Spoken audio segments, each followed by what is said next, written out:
재미있는 이야기가 있어요. 라면과 참기름이 싸웠다고 합니다. 라면과 참기름이 싸웠어요.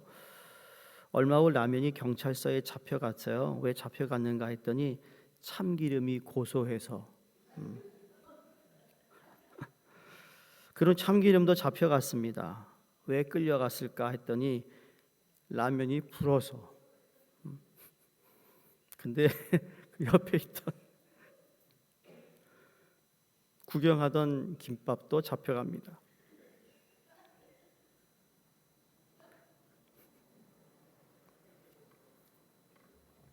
왜요?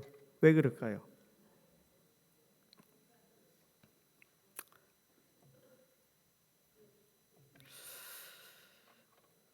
라면도 참기름도 다 그냥 고소하고 불어버리고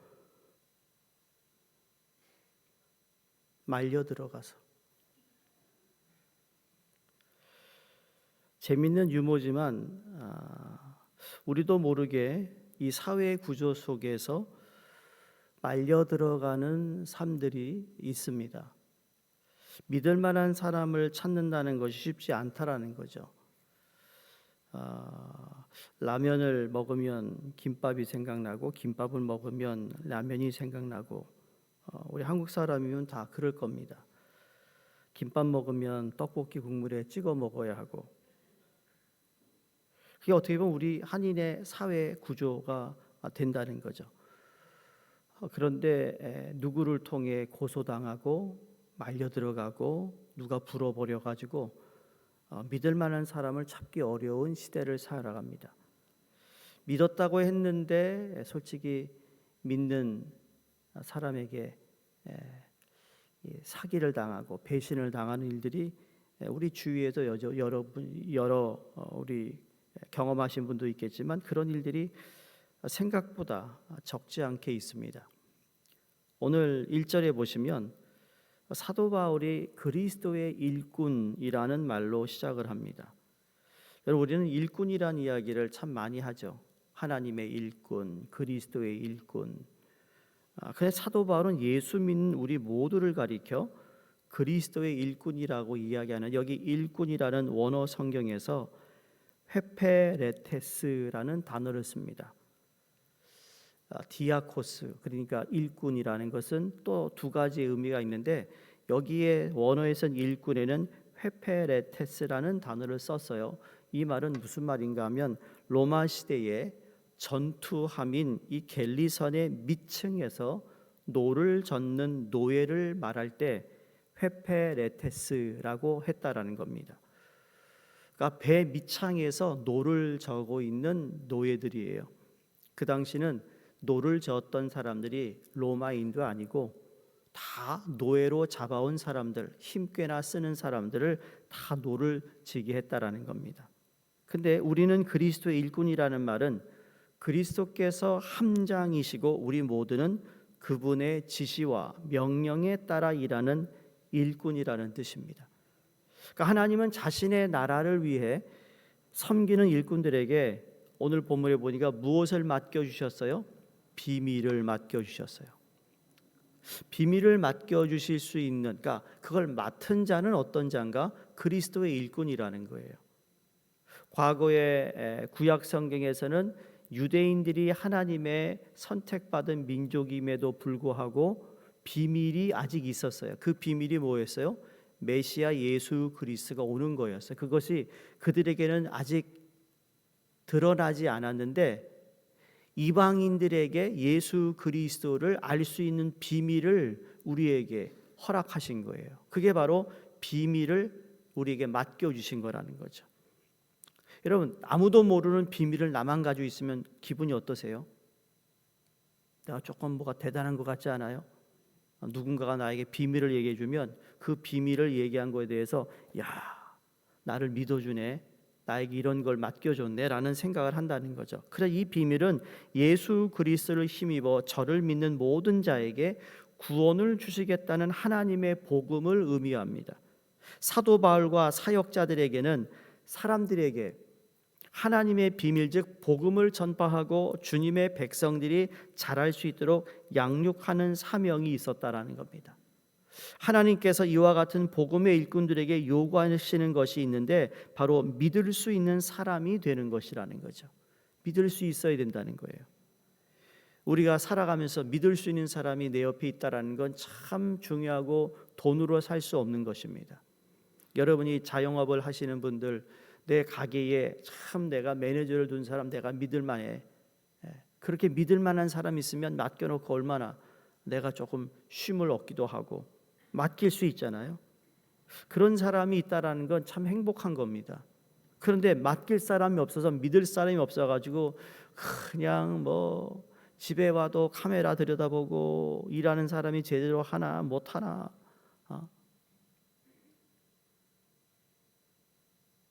오늘 2절에 맡은 자들에게 그래서 구할 것은 충성이니라. 자, 단어를 보세요.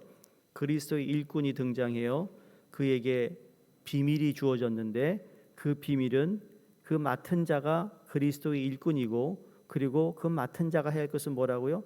충성이라고요. 어렵지 않습니다.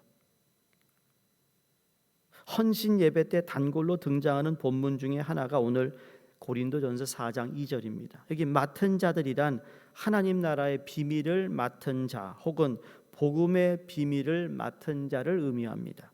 지금 본문에서 사도 바울이 나오고 아볼로가 나오고 베드로와 같은 사역자들을 지금 의미하고 있습니다.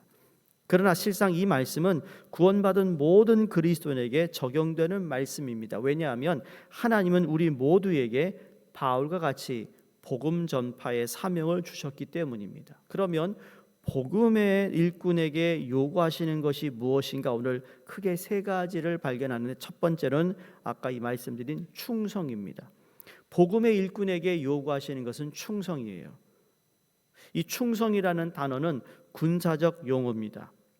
전 근대적 용어로 생각하기 쉽지만 실제로 이 단어의 뜻은 신뢰할 만하다, 믿을 만하다. 그 영어 성경에는 faithful이라고 써 있어요. 충성을.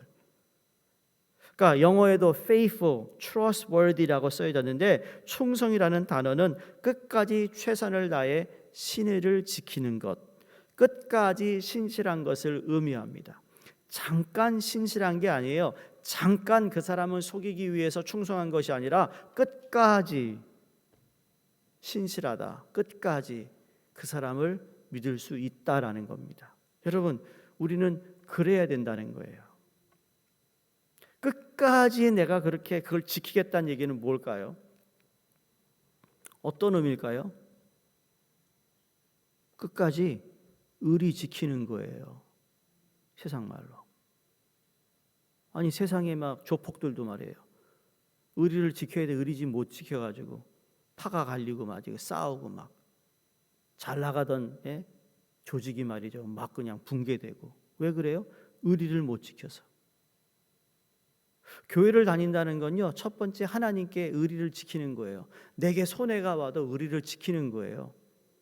성도 간에도 나한테 잘하는 사람에게만 하는 게 아니라 끝까지 우리가 의리를 지키는 거라고요.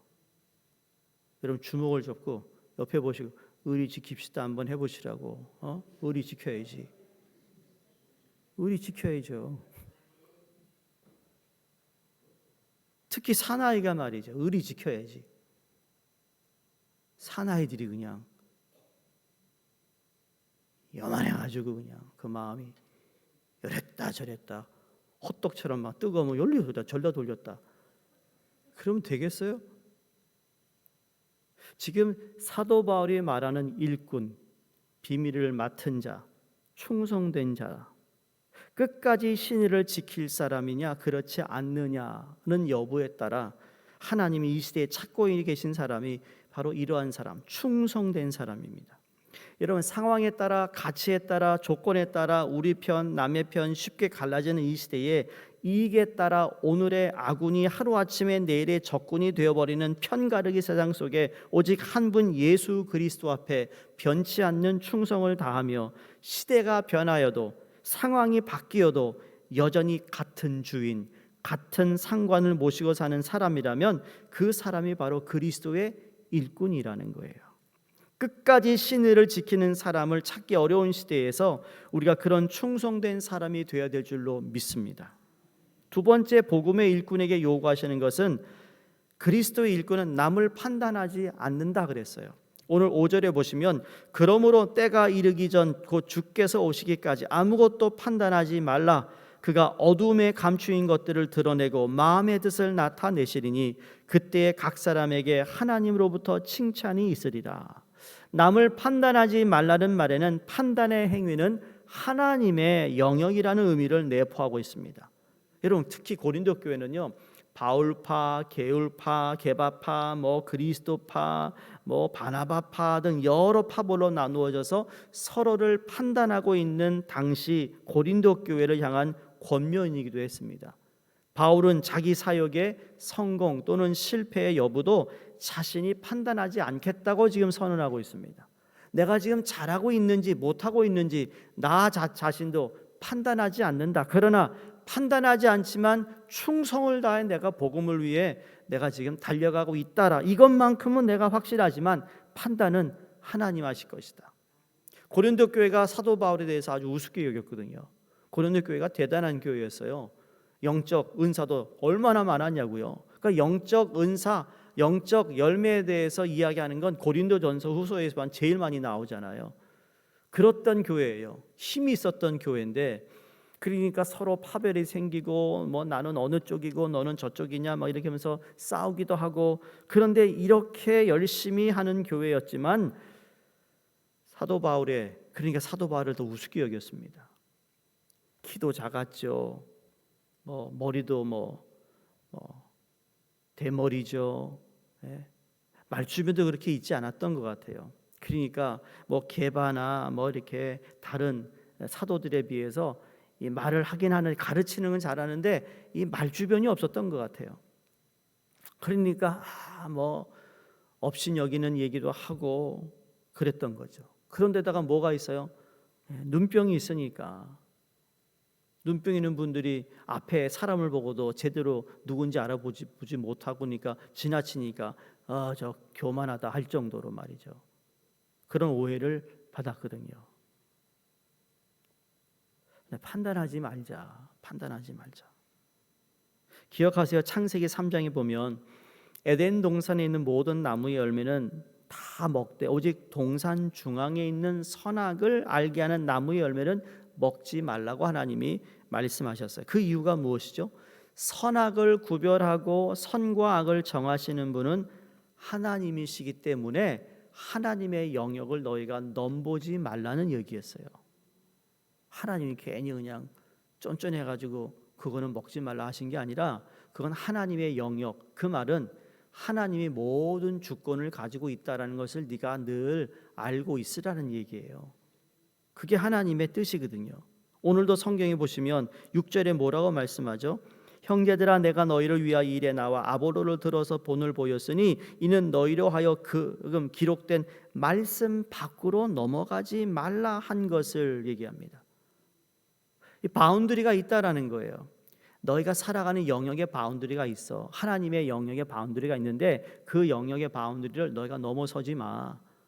하나님 우리에게 주신 말씀의 이 바운드리 안에서 살아가는 거야. 그래서 네가 내 안에 내가 너 안에 있으면 그게 무엇인지 아는데 그걸 안 하니까 네가 바운드리가 뭔지도 모르고 살아가는 거고 신앙생활을 네 멋대로 하는 거지 라고 지적한다는 거예요.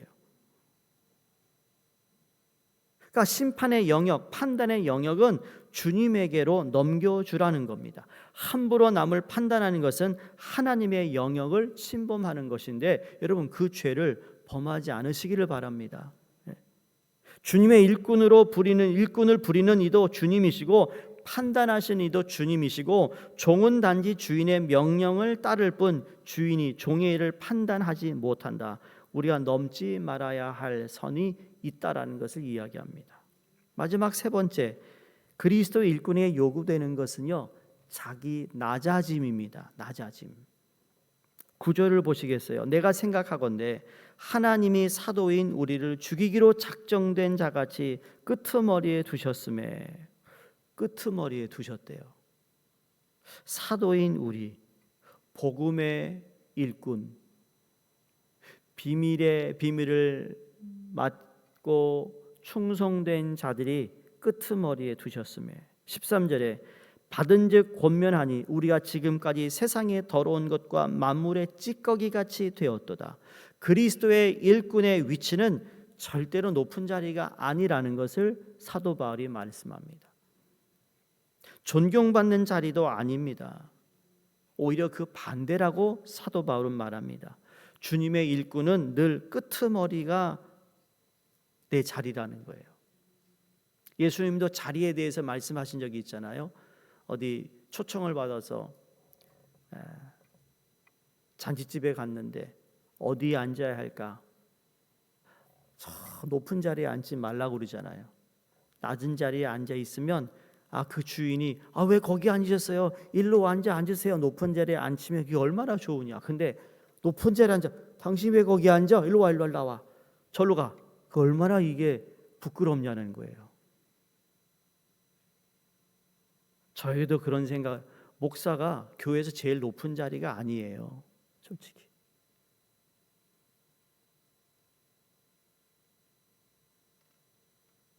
높은 자리에 올라가는 게 두려워야 한다는 거예요. 세상의 더러운 것과 만물의 찌꺼기 신세가 바로 지금 자기의 신세라고 얘기하는, 이걸 자기의 신세 타령을 하고 있는 게 아닙니다. 복음을 위해서 그렇다라는 거예요. 그리스도의 일꾼이라는 것이 바로 그렇다라는 거죠. 근데 우리의 교회사를 보면 맞아요. 예수 그리스도의 일꾼, 복음을 가지고 나갔던 모든 사람은 모욕을 당했고 멸시천대를 당했어요. 바울의 고백을 오늘날의 언어로 옮긴다면 우리는 하수도 오물처럼 온갖 쓰레기처럼 사람들에게 취급을 당했다라고 얘기합니다. 근데 이걸 슬퍼하지 않아서, 이것이 위대한 사도 바울의 고백인데 사도 바울의 이런 취급을 당했다라는 것, 여러분 이것이 당연히 그렇다라는 거죠. 예수님도 사형수로 취급을 당하셨고 죄인의 우두머리로 처참하게 십자가 처형을 당하셨는데 우리는 어떠하겠습니까? 사람들에게 존경받고 사람들에게 우대받고 대접받는 것을 당연시하는 자는 하나님의 일꾼이라는 겁니다. 오늘 이 시대에 주님이 사용하시는 하나님의 사람이 되기를 원하는 사람이라면, 주님의 사명을 감당하며 살기를 원하는 사람이라면 우리는 오늘 바울의 고백을 통해 우리에게 주시는 이 말씀을 귀 기울여야 된다고 믿습니다. 오늘도 주님의 일꾼을 찾고 계세요. 어떤 일꾼을 찾을까요? 비밀을 맡겨줄 만한 일꾼. 그 비밀을 맡길 만한 일꾼은 어떤 일꾼이라고요? 충성된 일꾼. 그 충성 일꾼의 삶은 어떻다고요? 그 복음 때문에 내가 사람들에게 비난을 받거나 멸시를 받거나 별로 이렇게 대접을 받지 못한다 할지라도 그거에 대해서 불만 불평이 아니라 하나님의 영광을 바라보며 오늘도 상황이나 환경이나 조건에 흔들리지 않고 끝까지 최선을 다하며 신의를 지키는 충성된 하나님의 사람이 되어야 될 줄로 믿습니다. 남을 판단하는 몫은 주님에게 있다는 사실을 기억하며 자기의 선을 지키는 사람, 스스로 당연한 듯이 가장 낮은 자리로 내려가는 사람, 그런 사람을 주님은 찾고 계시고 오늘 하루 주님이 원하시는 복음의 일꾼으로 우리 자신을 세워갈 수 있는 은혜가 우리 모두에게 있기를 주 이름으로 축원드립니다. 하나님 아버지, 우리가 하나님의 것임을 고백합니다. 그런데 여전히 우리 안에는 내 관심, 내 요구, 내 목적에 휘둘려 주의 마음을 헤아리지 못하고 여전히 아등바등하며 사는 우리의 모습에서 실망도 보고 부끄럽기도 합니다. 주님께서 우리에게 맡겨주신 하늘의 비밀, 예수 그리스도의 복음으로 우리를 다시 정결하게 해 주시옵소서. 그리스도의 복음으로 우리의 옛 자아를 벗겨주시고 복음 안에서 성장하게 해주시기를 바랍니다. 그리스도의 일꾼으로 살아갈 용기와 지혜도 주시고 충성된 주의 일꾼으로 자라게 하여 주시옵소서. 예수 그리스도 이름으로 기도드리옵나이다. 아멘.